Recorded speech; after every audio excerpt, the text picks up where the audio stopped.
All right. Welcome back to Nick and Nat's Patty Whack. What's up, baby? How y'all doing today? We are right here back in the basement. Mm-hmm. World Cup season is upon us. It's very exciting. I haven't really figured out every single stadium. I know that some people played in the Eagles Stadium, I think it was. And the thing that was crazy to me was Ecuador was one of the teams that played. Yeah. I saw no other fan base than Ecuadorians. In all of Philadelphia. I think it's because of the bright yellow shirt. Probably got me there. Maybe some Scottish people, but I think they've played in like Boston. I was like, and wondered why they're here. Yeah, I think that's where their base is. Like that's their home team. Okay, that makes sense. Yeah. But the Ecuadorians, they were coming in droves, and they were awesome people, dude. They were just everywhere at all times. Every neighborhood I went to, they were polite. They like picked up trash off the ground I saw once, and I was like, people don't do that here. I was like, what? Treating them like they're a rude tourist by being like, whoa, man. You don't leave get it. And they go, oh, someone's going to clean it up? No. Don't you fucking touch that trash. Yeah.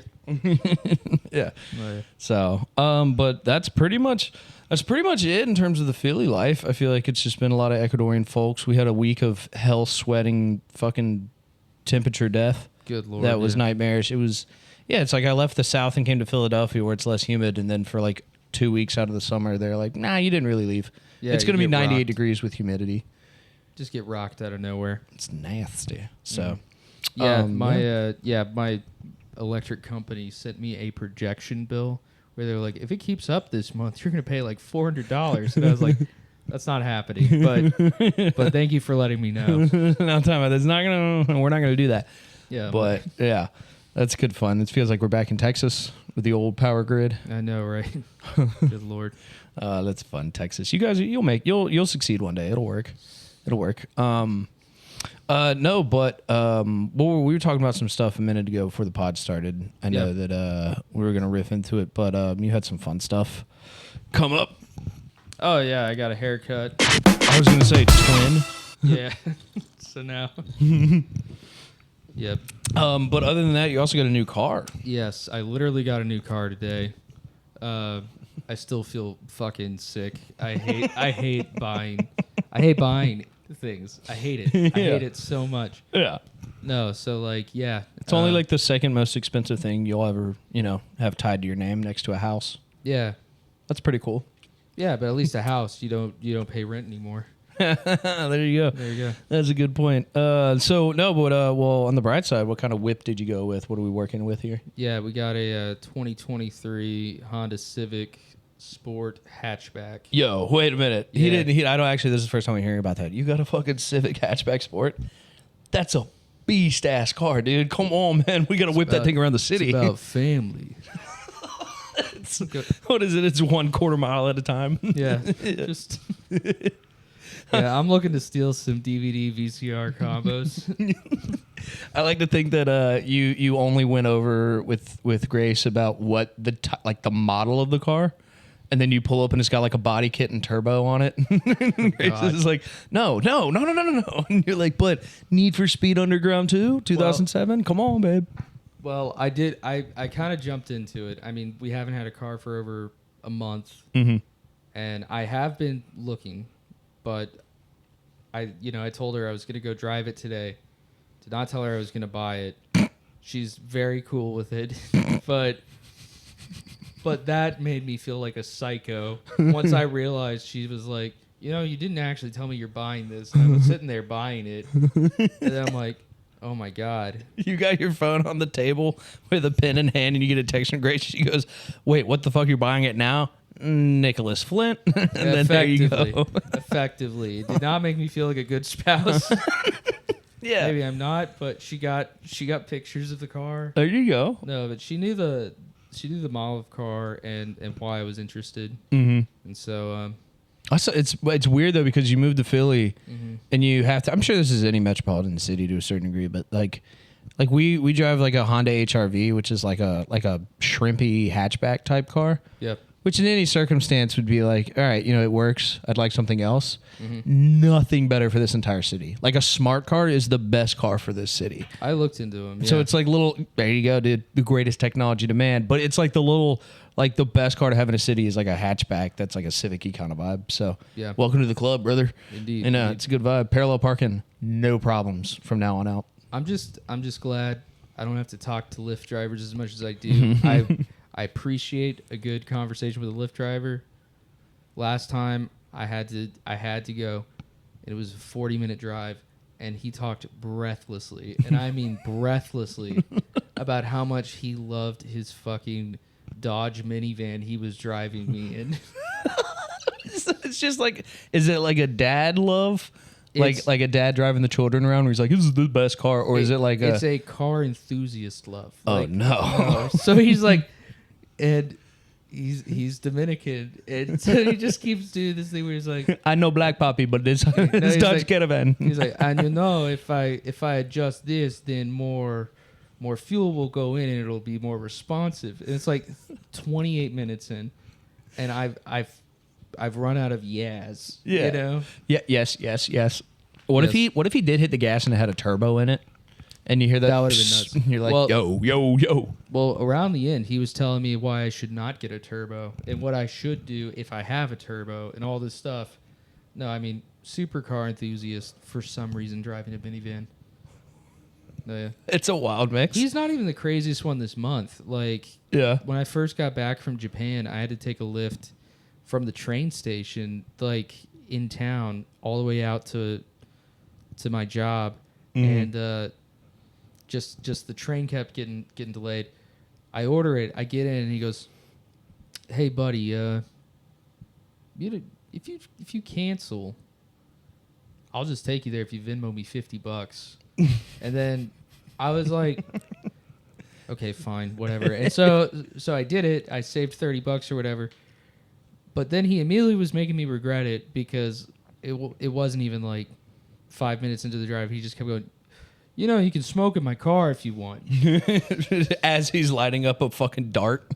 He took out cigarettes, not for himself, but like he started like handing me, he's like, for real, if you want to smoke. And I'm like, what do I have to change about my life? All right. Be like, that's pretty cool. Yeah, no, I mean, at some point you get offended though. Where it's just like, buddy, like, leave me alone. Is this your fetish? Like, yeah. Is your fetish to just dig a knife into me asking about cigarettes? Yeah. Yeah, so I think that guy made me get a haircut, made me get a car. So, like... First things first, a haircut. Yeah. Then we're getting the car. Yeah. Just internally, I was like, something's got to change. Like, it's not okay. That is a good place to be in where you're like, all right, I'm tired of Lyft. Also... Like, for me, it'd be like, I'm going to the fucking gym. Like, it just took one annoying Lyft driver to be like, I'm going to love my wife more. You know what I mean? Yeah. You're like, God forbid I get caught with this guy. Well, it's because he profiled me as a guy that would love to smoke in his car. Now, hold on, though. I know I look like it. I don't like to smoke in cars. I was going to say, you do smoke, but not in cars. Smoke. All right. I do smoke. Sorry for those of you listening that didn't think he did. He smokes, but that's why I look like this. Hey, there you go. Twin, he got the haircut. We're rolling together now. Yeah. No, but yeah, cigs and cars. I see what you're saying. Cigs and cars is a different vibe. Ironically enough, I feel like I don't like cigs every time I smoke because I smoke weed and then smoking cigs was a different burn. Yeah. And then I just never got past the head buzz. But my dad and older sister did when I was growing up. My older sister's like 12 years older, so it's like I was 6 and she was smoking cigs. I like secondhand smoke. I don't like smoking a cigarette. It's messed up how that is. Yeah, and that's because of my entire childhood. My dad would he'd roll the window down. He wasn't crazy, but he'd rip a dart in the car. Yeah, so you got that nostalgia for burnt tobacco. Yeah, and then of course grandparents they just had like a garage with the garage door open, just ripping them throughout the day. Both grandparents sets. Shout out Nana, Papa, Murray, and Kelly. But yeah, so I don't smoke. I don't. That's like the one. Like light level drug vice that at no point in my life I was like, yeah, I'd like to do that. You know, it's like you draw the line at like you do like cocaine once in college or a couple times.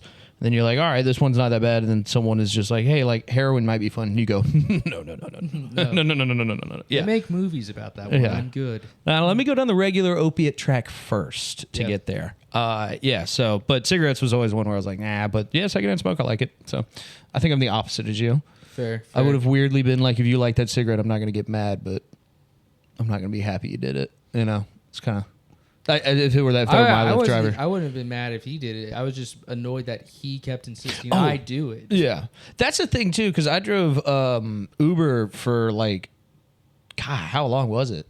A little over 2 years being in Philly, and like most days. And it's a weird thing where like you have to. First off, you have to bet more than like 2/3 of Uber drivers are not socially capable, right? Yeah. Let's be real. Like let me reword that. Are either a mix of not socially capable or foreign enough to where they didn't want to learn English, which is let's kick them out. No, but like, you get like people from other countries that barely know English and then they'll drive. So they don't want to talk. And that is how it is. But then you get people that are like just trying.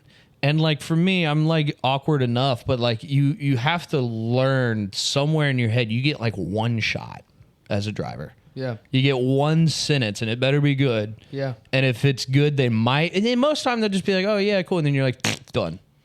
But like also if you pick them up and it's dead silent, you like part of you wants to try for a tip. Because you'll get like, I have a buddy that drove Uber too. And he's like, no, you gotta talk to him and get the tip. And I'm like, yeah, but like, how many people have you made uncomfortable? Like how many people have you like 4 different times when they were trying to be on the phone, you're like, hey, so do you like the city? And then they're like, it's been good. And you go, yeah, cool. Well, what's your favorite part? It's like, you should have known. You know what I mean? Yeah. So I can at least say, it's like my wife when I waited tables for a while, and my wife was like, she's like, you'd think you'd be more sympathetic for people in the restaurant industry. And I am very sympathetic for the people in the restaurant industry, but at the same time, like I would have to like run drinks from a bar to a table and depend on the bartender, and I'll go hang out at a bar with my wife. 95% of bartenders are great. But you get the ones that are like having full-length conversations with one person at the bar way longer than it needs to be. And then you've got like 5 people waiting to get a drink, and I'll turn to my wife and I'm like, how does he have a job? How does he have a job? And she's like, you should be like more understanding. And I'm like, no, I'm not. Because I was that waiter waiting for him to shut the fuck up and make my drink so I can move on. So it's like a counterintuitive mentality there. No, exactly. I fully get it. Like if I'm in an Aldi, I always check the bread. I double check the bread because working at Aldi, I knew other people weren't doing it. And so when I find a problem in Aldi, I get really annoyed. Yeah. You're like, I'd have done so much better. Exactly. I'm like, so much better. Yeah. I will say on the Uber thing that was interesting. The only famous person I ever got was Neil Brennan. Oh, wow. Yeah. Neil Brennan, name drop. But name drop. I'm not like. Also, I'm making a lot of like noises, so I'm going to turn down my mic real quick because that's got to be annoying to people. But no, I like Neil Brennan. I love Chappelle's show. Obviously, respect him as a comic, but he just wasn't my style comic. I feel like he's very like intellectual, concise. Like not necessarily contrarian, but like debating, kind of like. Yeah. Like not like raging hot takes, but like he'll have an opinion on something. Yeah. And so, it's fine. He's clearly a funny guy. And so, I remember it was like Neil was the guy I was picking up, and I was like, all right. And I was at the airport and I drove by, and I mean, it hit me like halfway. I mean, it hit me a little bit right when I was getting near the pickup for the customers. I was like, because in my head, at least as a comic, the worst nightmare is picking up another comic in Philly as a driver. Yeah, I'd have quit immediately if it was a name like I thought. Like I don't want to say their names on the pod, but there's a couple of names that are distinct in the comedy world, and I have no disrespect towards them. I like them. I don't want to say their name to create fake drama, but I would see them immediately be like, nope, not fucking worth it. No, I'm not going to sit in a car for 15 minutes while you're like, so Uber, that's been good. So I'm always like, I was always aware of like a name on there, and so I saw Neil, and I was like, yeah, that would be cool if he was Neil. And then immediately I look up, and it was Neil Brennan. And so I was like, oh, well, I mean, like, obviously, like, I'm not going to sit here and be like, I'm not a fan of yours. I'm going to be a fucking comedy nerd and be like, oh, big fan. So I remember Dad was a big fan, put his backpack in the car. And it was the one time I had to really think about talking. Yeah. No, I really think about that. Too, yeah. So I think it was, I came out, opened the back to let him put his bag in the back of the car, and I just panicked, just immediate fist bump. It's like, hey man, comic, big fan, love your stuff. He's like, that's cool. Then we sat in the car, and he was on his phone for a minute, and then it was weird because I think I gave it like a second. And I was like, how's it? Welcome back to Philly. And he's like, yeah, man, it's always good. I got family here, gonna go see them, and I was dropping him. It's like way out Delco, right? And then he sat there for like 10 seconds, and I was like, okay, cool. It's gonna be a 40-minute silent ride with Neil Brennan. I gave him a shot, and then he's like, how do you feel about the Sixers, man? What do you think about that Paul George contract? And I'm like halfway a Sixers fan, and then we just talked for like the whole 45 minutes. Thank God. And he was like, yeah, and it was just a moment where I was like, thank God he's the one guy that like is cool after my one attempt of being like, hey, I tried. And he was like, yeah. And he was on his phone, and I was like, all right, I tried. And then he was like, actually, yeah, let's talk for 40 minutes. And he was super cool. He was again, like I wasn't a big fan of his, so I wasn't like over fanboying, but it was conversations of things like, like I don't know. It wasn't like private condos, but it was a thing of like, because I think he's an Ellen defender a little bit because he might have worked with her a certain way. And gotcha. The topic of conversation, which I do agree with, was pretty much like, it's crazy that entertainers have expectations to be that character in public 24/7 at all times. Sure. Yeah. Which I didn't want to buck back on him, but I did agree because I've been at the same bar as Shane Gillis 3 times. No big deal. But it's a thing where like he'll leave, and then another comic that I've talked to is like, why didn't he stay here and just fucking drink all night, man? I thought his whole thing was that. And I'm like, he's a human. Like, do you want him to black out every single night? Like, I mean, I get the character and all, and that's fun going out and drinking, but it is. So like I agreed with Neil Brennan in that concept, but at the same time I didn't want to turn around and be like, yeah, but didn't Ellen say she's the nice one about kindness, and then turned out to be the opposite? But that was it. It was like, he was a really nice guy, and I remember it was the one time in my life where I was like, I had to think about talking to the person, because normally I would just like throw a fucking feeder out there and be like, oh, what brought you to Philly? And they'd be like, I don't know, just coming to visit. And I'd be like, okay. Or they'd be like, oh, I got friends here, it's gonna be really good when we in this place. And I'd be like, oh, you're gonna like it. But yeah, so, but other than that, if you're an Uber driver and you take more than that one attempt, and you keep swinging, I will fake fall asleep in the back of your car. I've done it multiple times. It's pretty effective because they can't. What are they gonna do? They're gonna hit the brakes and wake you up. Yeah, so it's pretty good. That was pretty good. It's a pretty good one. My wife hates it. I've done it to her once or twice when she was in the car. I think my favorite attempts. I get what you mean. Like, you try to have a personal moment so you get a better tip or whatever. Mm-hmm. My favorite one. They're dropping me off. It's an office building. She goes, "What is this?" Mm-hmm. And I go, "Do you mean the office building? It has this company in it." She goes, No. Like, what is this? And I was like, it's an office building. There's a bunch of businesses inside. And she goes, whoa, interesting. And what? In that moment, I was kind of like, your naivety on this is kind of scaring me. Like, you start to wonder if someone should be able to drive a car as you're in the car they're driving. No, exactly. I'm like, oh, shoot. She's got like the 50 First Dates disease type thing. Yeah, she's got, what was it, the Jessica Alba from Good Luck Chuck?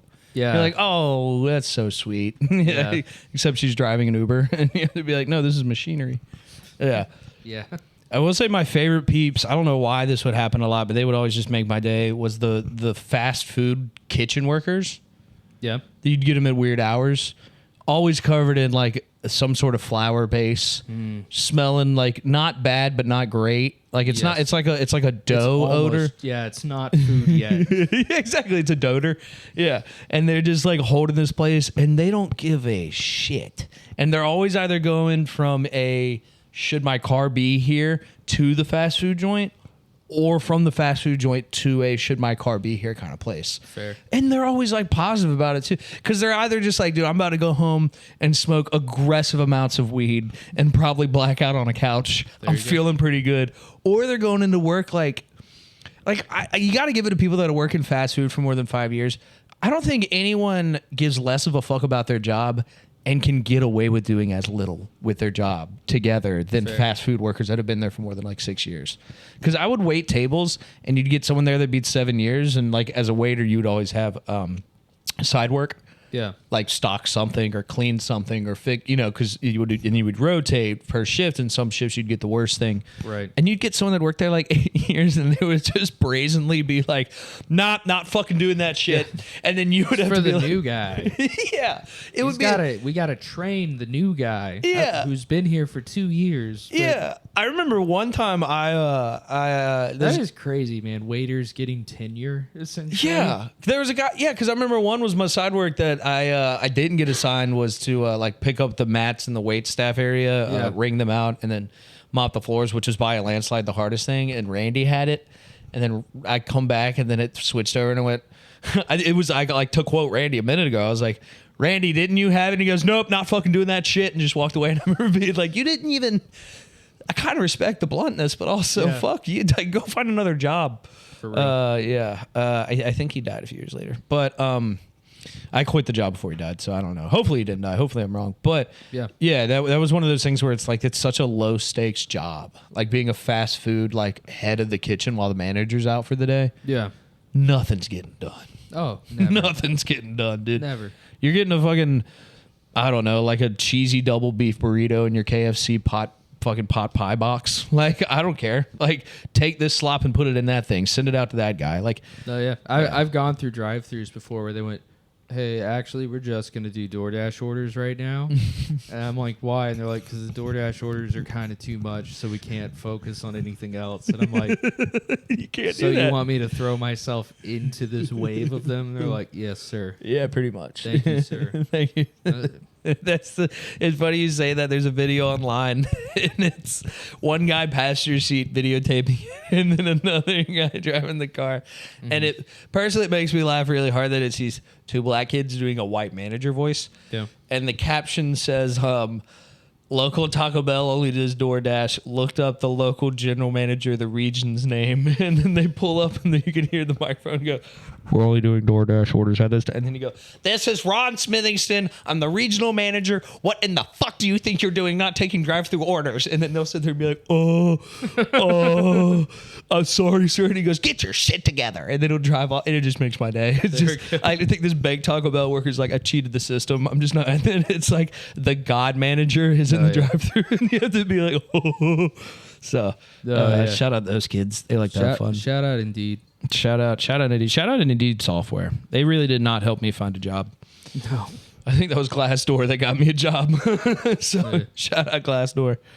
Good stuff. Shout out LinkedIn for adding that stupid little zip game, because now I'm on there all like once a day doing that, and then I get to just see all my colleagues in life who have moved on from their positions to better places. Yeah. Wait, that's what it is? I get the zip notifications from like my old teller coworker at a bank, and then the general manager of managers in the region, and I'm like, well, huh? Like, why do both? See, that's what I hate is like they're trying to entice you, like everybody joins in, but it's not. It's just like a maze game, just like connect 1, 2, 3 or whatever, and you try to fill up all these squares. It's kind of fun. Now I guess everybody, all of my professional connections, one, know that I'm enticed by little games on my phone, and two, I'm regularly behind the day's average because I do it at the beginning of the day where I'm just like waking up because I'm like, yeah, whatever, Now you're just competing with people that you vaguely know through the work sphere. It's not you're not even competing that well. No, straight up, yeah. And they try to do your college rankings. Yeah. And so the colleges it stuck me with are just other weird tiny colleges, but they're not like school rivalries at all. I think they're just going based off of like registered people on LinkedIn. Yeah. It's very interesting. Yeah. Yeah, they were like, "Oh yeah, it's you versus Kansas Presbyterian State, they're one ahead of you." And I'm like, I don't fucking care. Like, crazy. I don't give a shit. Yeah. Looks like an online school. I don't care. Like, yeah. This is their sports. Some guy's got a zip scholarship, Yeah, exactly. The scholar zip. Yeah, that's it. Hey, come on. There we go. That's what we do it for.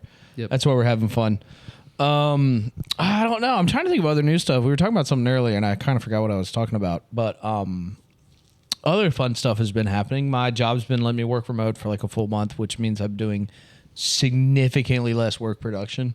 Fair. Been trying to pick that up. It's been really interesting. We did have, well, let me think of how to word this correctly. There's this one girl that like started working at my company, and it's crazy to me because as a fat that looks like this, I'll never understand this, but like have you ever seen like a hot girl on a construction site and you're like, why are you doing this? How'd you end up here? You know, you could do any other job. Fair, you know, fair. And you pick this one. And this girl came and like, I'm in like more or less a call center type job. And I'm like, why? You just go be a cocktail waitress and make 20 times as much money here. You know what I mean? Like, I respect you being in the office workspace, but at the same time, like, and I'm not, listen, let's be real. Like, it's like she's pretty enough girl to where it's at a level of like, it'd be like if like a Timothy Chalamet worked with me. I'd be like, dude, get out. Like, leave the building. And like, I remember the first person I told this to was my wife, and my wife was like, well, yeah, I get, like, it's funny watching her just be like, I guess, I don't know, you know? And I'm just like, yeah, it's like, it just, like, attractive people, you don't have to stoop to our level. You know what I mean? Like, fair. Go out there. Like, you got a hot person's life to live, you know?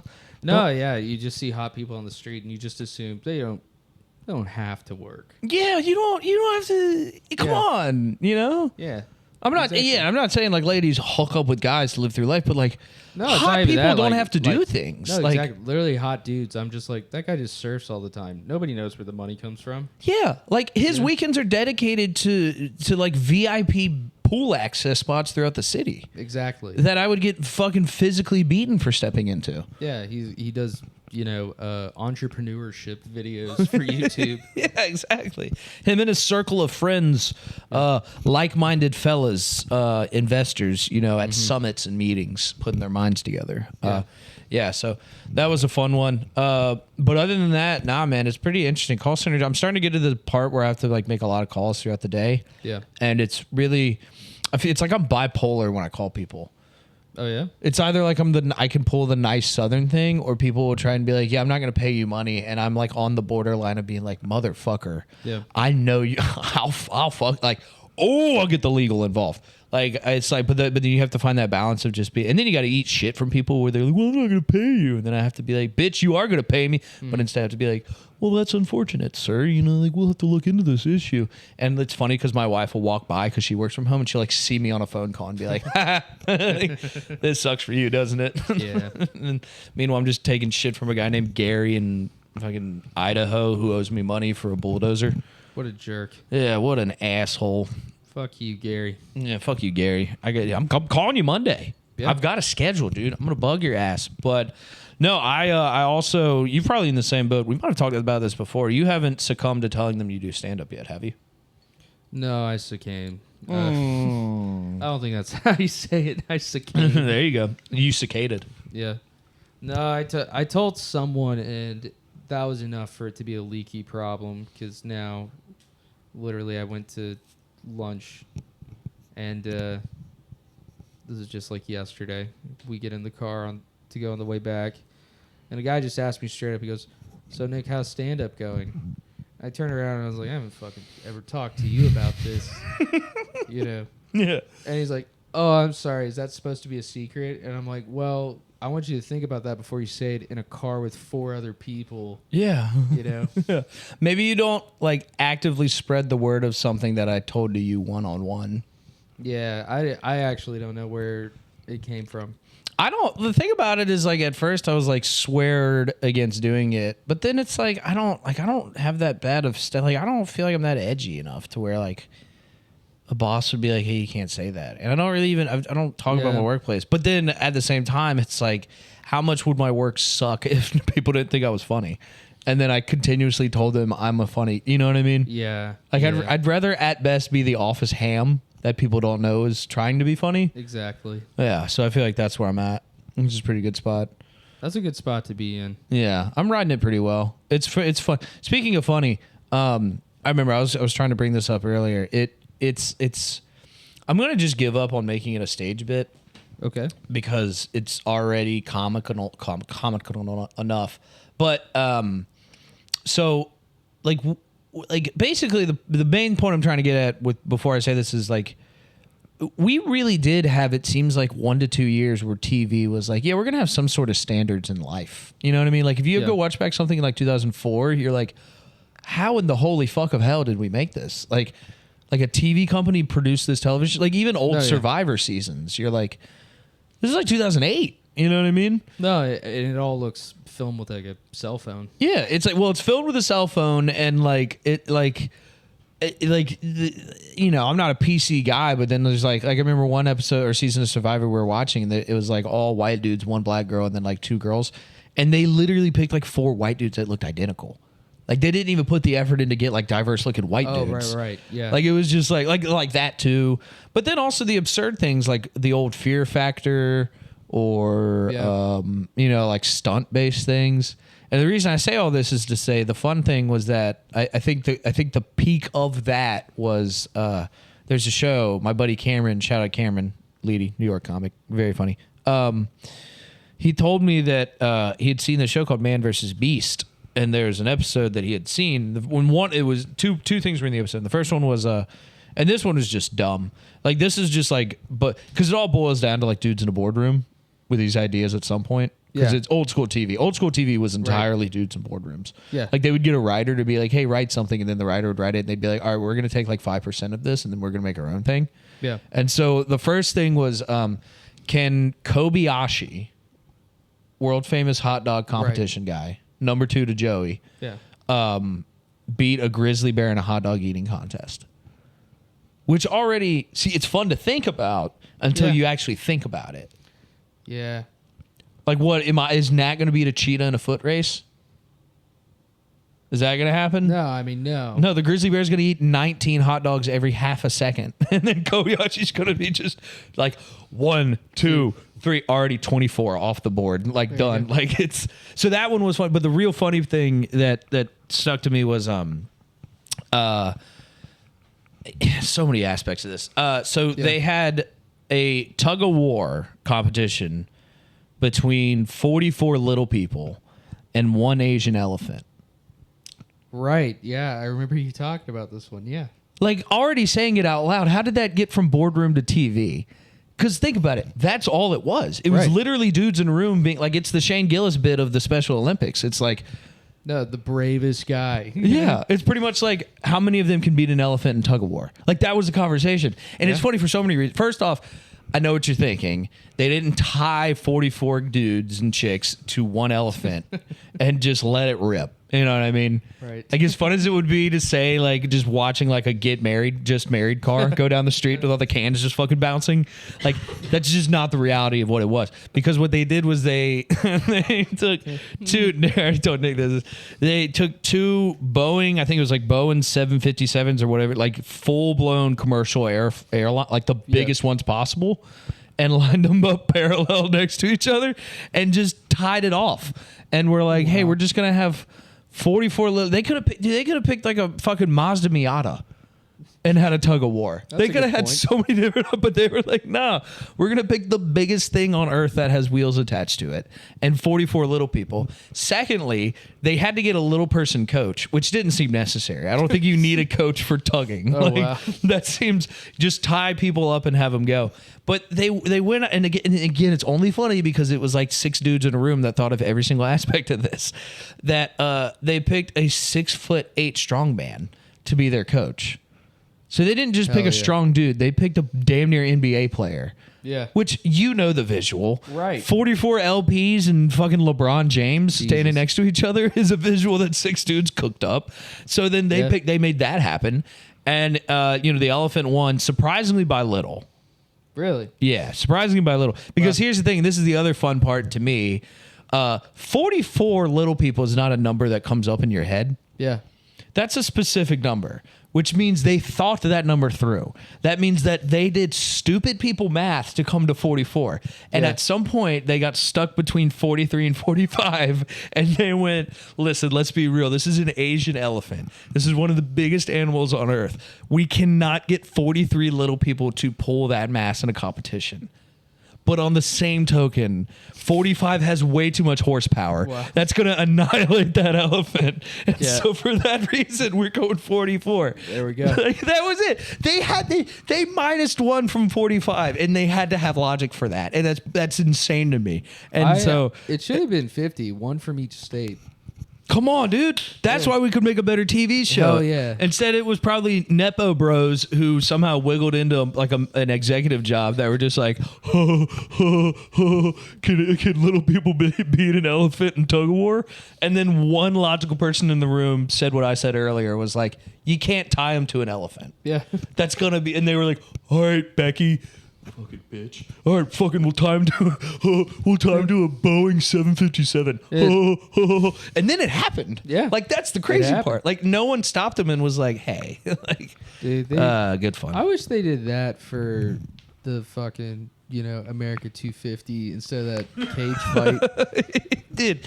I mean, you'd have to watch at that point. And then, like, you have to watch the president reacting to it. Oh, my God. Yeah. Wow. So much courage. I, honest to God, thinking Donald Trump, I don't know if Donald Trump has ever, like, listen, I'm not going to say one end of the spectrum of my politics that I support it, because I don't. I'm stupid, and I know I'm not smart enough to look too hard into it. But as someone who likes laughing, you got to give your kudos to Donald Trump's comedic timing. Yeah. The guy's got timing, and that being said, I mean, I will say, like, I don't think he's ever he installed the new Fed chair board, and the whole reason this whole thing is happening is because he wants them to cut rates, and he announced, I'm not cutting rates, and Donald Trump literally went, he's not cutting rates, whatever. Just went, whatever. Sounds right. Like he's just done with this shit. And yeah. He deleted all of Mike Bloomberg's entire campaign by saying mini Mike. Anyway, we might have already talked about this on the pod, but that Man versus Beast episode, I don't think Donald Trump has ever broken laughter wise, but that might do it. Fair. But like, do you think if Donald Trump broke from laughter one single time, it would all go to shit?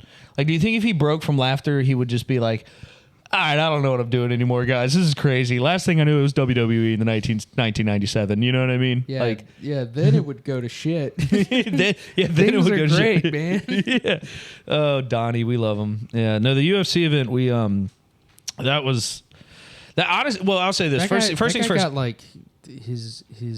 I can't remember the name of it. Orbital bones. Yeah, the Taporia, the last guy, the shorter guy. So I will say that before I poke fun at the event, what happened with Justin Gaethje, because I like MMA, I followed MMA for a while, and my friend David, shout out David, has wasted a lot of money on pay-per-views over the years that I would go watch. Sure.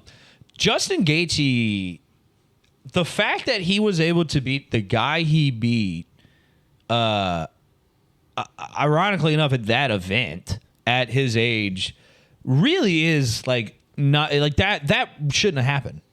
That him winning that fight really was like if fucking it was like Leicester City winning the Premier League, or like I don't know, like if fucking high school football team won the Super Bowl. Like it just but point being is it was one of those things where as an MMA fan, that was crazy. That was amazing. Kudos to Justin Gaethje. Comedically, though, man, the Michelle Obama has a dick joke. Just did it not land in any room? Like even like the room I was in, we were just like, ooh, like it wasn't like. I don't think it landed. Do you know what happened though, right? No, like, I know exactly what you're talking about, but like I lean a little more left in general. But I mean, it could have been funny. But that's the thing that just hit me weird because I was like, this is a conspiracy theory from like 2014. Yeah, like so. Yeah, well, it popped up a couple years ago, but even then, it's a little late in the game. It reemerged, but it didn't, not as much as like Macron's wife. Oh no, Macron's wife was the real. Yeah, Candace Owens got obsessed with it. Oh yeah, Candace Owens did get obsessed with that. Yeah, but anyway, the whatever we were talking about before, it was very much like it was just a moment of like left or right politically, like make it funnier. Yeah, like grab the mic and at least be like, hey, Big Mike, this one's for you. We remember when you were in the house. Like I get it. Something. I get it. You got through punching a dude, which is something physically I've rarely done, if ever, in any sort of active way outside of me and my brother fighting. But you could have at least at the end been like, say Big Mike. Just is it Something. instead? I don't know. Yeah. I mean, like that. Like I'm not. Again, like, it was like classic. It's a Tony Hinchcliffe like moment. Just it was just cringy of just celebrity who's not a comic thinks this is my chance to be a comic. Like I've seen that so many fucking times on Kill Tony or even like Tom Brady's stuff with the roast of Kevin Hart. That one, dude. Tom, step away. That was step away from comedy on a microphone. Yeah, it reminded me of like church skits when you're a kid.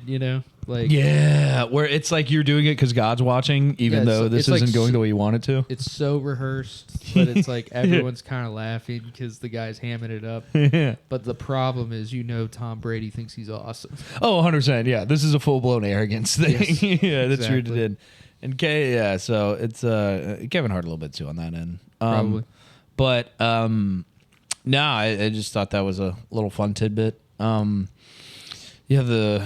I'm trying to think. The roast itself, I feel like that one went pretty well. The thing about roast too, while my comedic brain is being a nerd, I just don't like roasts where they are now. Like I like the Tom Brady roast. I think it was a good formula. Yeah. But like the best roasts to me are like if you go on YouTube, the roast of Patrice O'Neal and the roast of Jim Norton are both really good. And personally, I think they're really good because it's all their friends. Yeah. And the reality of it is like, if you go watch those roasts, part of it's why it's so good is because the room is filled with like industry people and other comics and friends. And they didn't I think they knew it was recorded, but they didn't know it was recorded. You know what I mean? Yeah, it doesn't really count. Yeah, and that's what it wrote. Yeah. I'm sure they're Jim Norton's friends. So I'm sure they're like, who else is watching the roast of Jim Norton? Exactly, yeah. In like 2006, before the internet was big, and they're just like, yeah, we'll have this. So it was like, those are the great ones because it's like hilarious people that know they can just say the mean shit and it be rooted in something logical. And more importantly, an audience of people that could laugh with it that knew it as well. And so when you're watching it, you hear the cellar erupt with laughter because like, and another roast too, I think it was the roast of Jim Norton. I mean, honestly, this one really isn't even an inside joke. It makes me laugh so hard. Like when Big J Okerson said Jim Norton, his mom was a librarian and his dad was a pond turtle. And you're like, dude, like you have to know that person to say that. You know what I mean? That's fair. Yeah, I mean, he kind of looks like it. So that makes sense. And so when you watch the roast, like the Tom Brady one, the reason the Tom Brady one worked really well was let me reword that. Some people in the Tom Brady one didn't go that well, but like Nikki murdered. The reason it worked was because half the panel were his friends. They were athletes. Granted, Gronk isn't a personality that's going to be funny no matter what. I mean, you got a name like Gronk, dude. Dude, nothing is funny. The peak of that bit was when Nikki Glaser was making fun, or the peak of the whole for me was when Nikki Glaser was making fun of Tom Brady for investing in crypto. Yeah. She goes, "How could you even do that?" Even Rob went, "Me know that not real money." Yeah. And then Kevin Hart starts laughing because apparently Rob leaned into Kevin Hart and goes, "I knew it wasn't real money." It's like, so that, but then you get like those guys would go up and they make fun of Tom in a way of like, "Hey Tom, we know you," and that was really fun. And to the same sentiment, the Kevin Hart roast, one thing that I really liked was him having his writer Naeem on and Big J Okerson. Yeah, because that was like. There's connection and friendship there. Exactly. Like Kevin Hart's one of the biggest names in the planet, and he's living his life to be a name that's never forgotten, and that's cool. But he's also was a stand-up comic that came up through the ranks, and one of the guys he came up through the ranks with was Big J, and then he blew up, and Big J stayed in New York, and it is what it is. But it was really cool that like after probably like 15, 20 years, he was like, "Hey, be on the thing that's going to be my biggest thing." Like. That's awesome. And I listened to the Bonfire, so I'm a little inside baseball on this, but like it was really like that's what I liked about the roast of Kevin Hart was that he reached out to like a comedian he literally hadn't talked to in like 10 to 15 years. Wow, yeah. I think they talked a little bit before that, but it was just this moment of like that's what a roast is. Like it's supposed to be that person. Yeah. Not like who else did he have on there? What was her name? Tiffany, beautiful woman. I'm sure she's a model. I think she's a singer. Her first name's Tiffany. It wasn't funny. It didn't work, and it didn't. And part of it didn't work because it wasn't like how do you know him? Like, did you know him through the? But then you have someone like who else? Like Naeem was his writer. Like Naeem is with him all the time. It's like so, and I think that. So my long-winded rant is that like roasts for us, like I've never been in one, but my friends that have been in one will be in one, and I'm kind of a puss for not being in one. But my friends that are in one will be like, yeah, I've got to DM the other person stuff about myself for them to make fun of. Oh yeah, I don't. And that's like, well, doesn't that defeat the point? Like, does it like because now that's an inside joke that only you two get, and it's not really inside because like what am I going to be like? Yeah, well, I shit my pants in the 4th grade and it was bad. And you'd be like, oh, this kid shits his pants. It's like. Well, that's not even funny for you because I told you that. Like, so, and that's why I just think, and then roast battle leagues, it just, so I don't know. I like roast, but I just don't think they are what they are best at. And I think Kevin's roast tried it, and it kind of worked a little bit, then it kind of didn't, but. Right. But I definitely like it. I like that they're doing the roasts. I think they should keep them coming. I think they're fun. I don't think Jeff Ross is funny anymore, but I do think that... Yeah, he's got some sort of like, I don't know, like fucking IP hold on the concept of roasting. He does. I just feel like, I feel like if you put up a poster that's like, the roast of Sherelle Parker, he will just kind of appear, like Bloody Mary saying it too often. Just enough celebrity. Yeah. And then there's a poster, imply we're going to film it.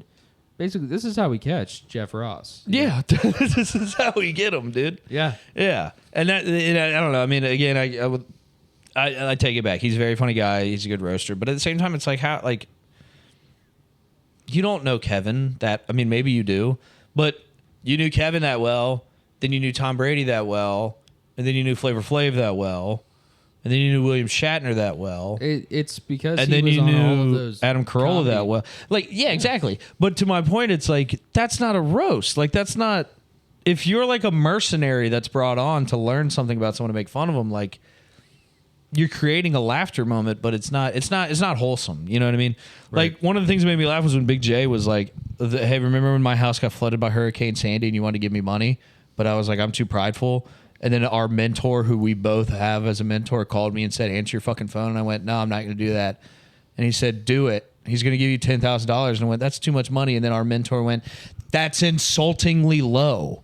Because Kevin was like a god by that point. Yeah. And it's like, it's funny to listen to a guy like tell the story of the moment. He went, oh yeah, motherfucker, you give me $1 million, but you're going to give me 10 grand. Yeah, I'll take your 10 grand. Like, that's why that was fun to me. So it's that's why I like roast a lot. And I think Tom Brady did that well because you get fucking Randy Moss to go up there and bomb about their camp stories and then actually I'll give Kevin credit. He said Randy Moss is the only redneck black guy on earth. Or no, what did he say? He said you could take the black guy out of being a redneck, but you can never take the redneck out of a black guy. And I was like, oh, that's a fun thought I would have never heard of. Yeah. I worded that horribly and it was way funnier when he said it. There we go. Anyway, so we got it. Yeah, so what are we feeling? You want to do some shout outs? Yeah, I think we should do some shout outs. Let's do some shout outs. What are we feeling? What are we going on here? All right. Shout out Diet Coke and not Coke Zero. I like the weird flavor. It makes me happy. I second that. Fucking I concur. Shout out the Ecuadorian people. I had to change my tire recently, and 2 different Ecuadorian dudes of different groups offered to help me, and I said no. And after 2 attempts to offer help, they understood and said, all right. So, yeah. Shout out again, those Ecuadorian dudes, because y'all are going into bars with like instruments. And you're like playing rat-tat-tat-tat-tat-tat. And then I'm looking at all the screens going, are they playing? No, y'all are just getting ready during other people's games. And honestly, that's kind of awesome. I like it. I like it. It's a lot of fun. It is a lot of fun. Yeah. I'll do another one. Shout out the Taco Bell Cantina on the Lower East Side of Manhattan. I watched the Knicks. I'm not a Knicks fan, but I'm also not a big Knicks hater. I watched them win the game before they won their last finals game. I don't think I've had a more New York moment my entire life. I was drinking a tall boy on the street, went into a cantina which sells liquor, bought more alcohol, stood with New York hood people rolling blunts in a Taco Bell. Hell yeah. Going New York in 5. I wasn't yelling it because I didn't care. Smoked a little bit of a blunt. had a good time. There we Anyway, go. so There we go. shout out New York for being New York at the right time. Yeah, yeah. Shout out Mayor Mamdani for pulling it off, man. Knicks in 5. It was a weird situation for me to be in because I'm like, I hate the Knicks, but if they lose, I'm going to have to read about this. People are going to somehow blame the mayor. And I think it's great that the one they lost was the one where Trump showed up. Yeah. There is something funny about that. Yeah. Hell yeah. Let's see. Serious note, shout out Oliver Tree. I liked your music. Yeah. Rest in peace. I'm never riding a helicopter in Brazil. So, alternative shout out back to the more fun topic. Shout out all the white women that have been living in New York for less than 4 years that felt the need to make a post saying New York or nowhere. Becky, you're from Nebraska. You're from nowhere. We didn't forget. Yeah. All right. That's so. Oh, Anyway. that's solid. That's Yeah. solid. Word. You got another one? Let's see. Do I have any more shout outs? Got a little light this week. I'm working on mine. I'm trying to pull some out the wazoo. You know, it's been an interesting one. Yeah, thankfulness is a scarce resource some days. Facts. No. Let's see. Shout out. What's another one? Shout out Derek Lewis. I hate to see you lose the way you lost, but your balls are still hot, and we never forget. You know, that was a legendary moment. So I think he needs to retire. But anyway, shout out. My balls was hot. We'll never forget. Shout out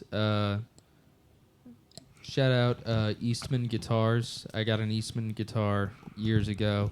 When I'm stressed, I get to play it and fuck around on it, and it's high quality for something that cost me practically nothing. So Facts. Thanks to whatever luthier in Mexico quickly threw that together, because you actually did a really good job, and I appreciate what you did.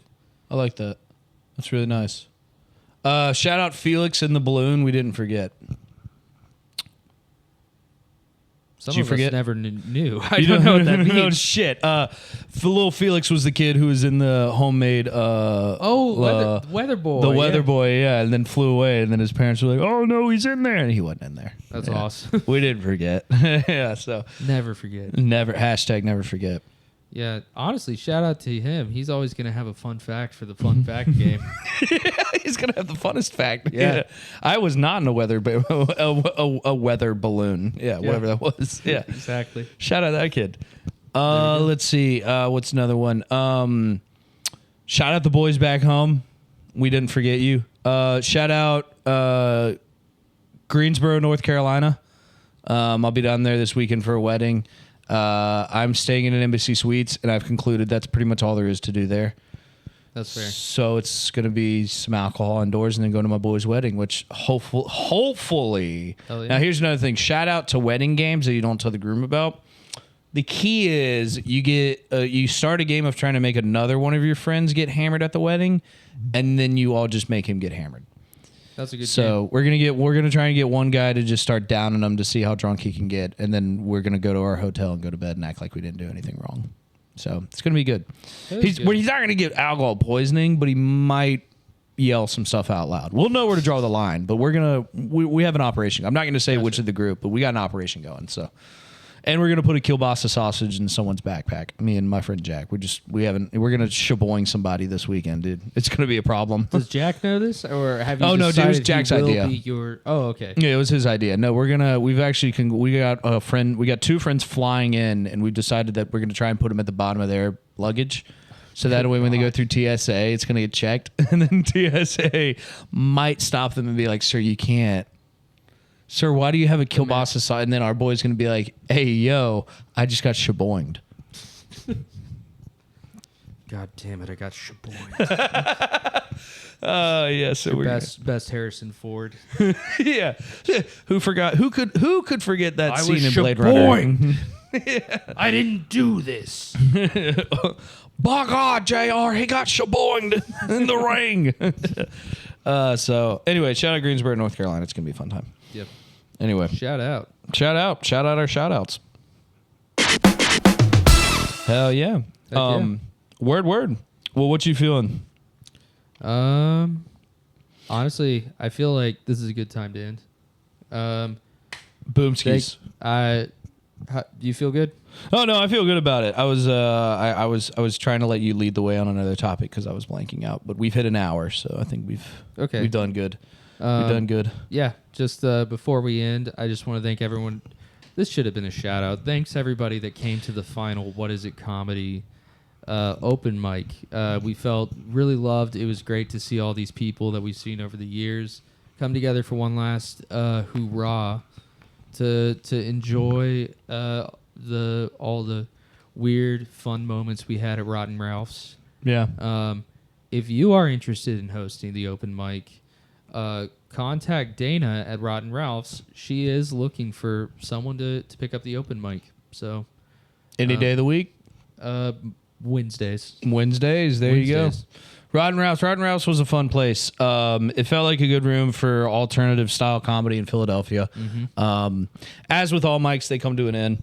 You know, it's inevitable. You guys are still going to have some stuff going at some point, so that's good. But you know, God bless Rotten Ralph's, man. It was a lot of fun. Had some good times at Ralph's. You know, I guess it's the sad part and the fun part of comedy. There's a new room and then an old room and then you move on. So we'll see. We'll see how it is. We definitely just got a Wednesday drought. Shout out the Jersey boys at High Note. It seems like that's pretty much it. So we'll see. We'll spread the word of the mic needing to be fulfilled. But yeah, we'll miss Ralph's. It's fun. Had a lot of fun. It was a good time. But we're ready to do new stuff. So hell yeah.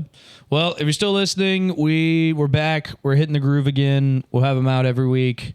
Yep. We've already reached fillers out to other podcasts in the scene. Yep. We got a lot of guests coming up. It's gonna be a lot of fun.